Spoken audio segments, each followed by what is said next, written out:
Përshëndetje dhe mirë se erdhët të gjithë ju të Shënjës së Ujorit, të bëjmë leximin e radhës për ju të dashur. Dhe është një lexim kogja i fuqishëm, transformimi që flet për fundin e një cikli, ringritjen në strukturë të re dhe një rikthim të dashurisë ndaj vetes, me qetësi dhe pjekuri të dashur ujor. Gjithçka fillon me vdekjen. Një fund i thellë, një kapitull i ri që s'mund të vazhdoj më. Diçka që ka qenë pjesë e jetës tënde, një marrëdhënie, një mënyrë jetesës, një zakon ose një iluzion të dashur ujor, duhet të përfundoj sepse nuk të përfaqëson më.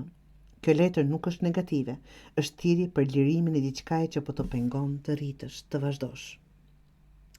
Më pas vjen shtatë lajthis të dashur, që tregon reflektimin dhe rivlerësimin pas një betaje të mbrëmshme ose të jashtme. Mund të ndihesh sikur ke luftuar shumë për diçka dhe tani po pyet veten, a ja vlejti vërtet?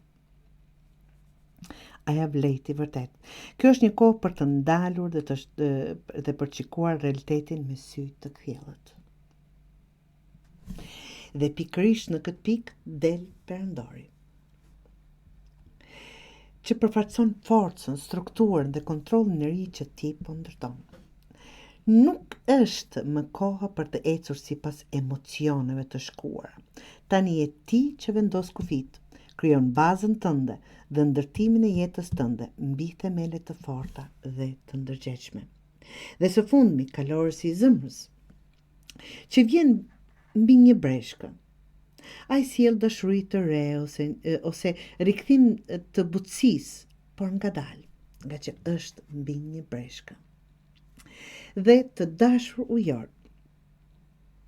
mund të jetë një njeri i ri që po afrohet me kujdes, ose vetë ti që po e lejon zemrën të shërohet dhe të hapet sërish, por këtë herë me pjekuri dhe pa nxitim. Pra të dashur ujor, leximi juaj tregon një fazë që po mbyllet sepse keni ndryshuar. Mund të jetë dashurisë, mund të jetë punës, në familjes, të vetës së juaj. Tani është koha për të ndërtuar jetën tënde me forcë të mbrëmshme dhe me struktura të qarta. Dashuria absolutisht do vi, apo atë çfarë jeni duke dëshiruar, por këtë herë do të gjej ndryshe, më të qartë, më të qetë, më të vetëdijshme për vlerën e juaj, dhe kjo duhet të jetë.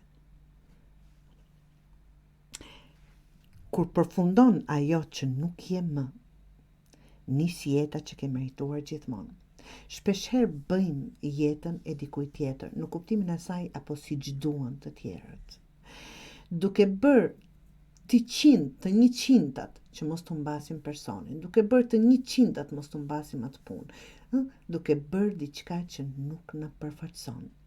Pra, ky ndryshim po vjen nga vetë ju dhe është i mirëseardhur. Mjafton të përqafoni dhe vërtet të bëni këtë rilindje të re, këtë kapitull të ri në jetën e juaj.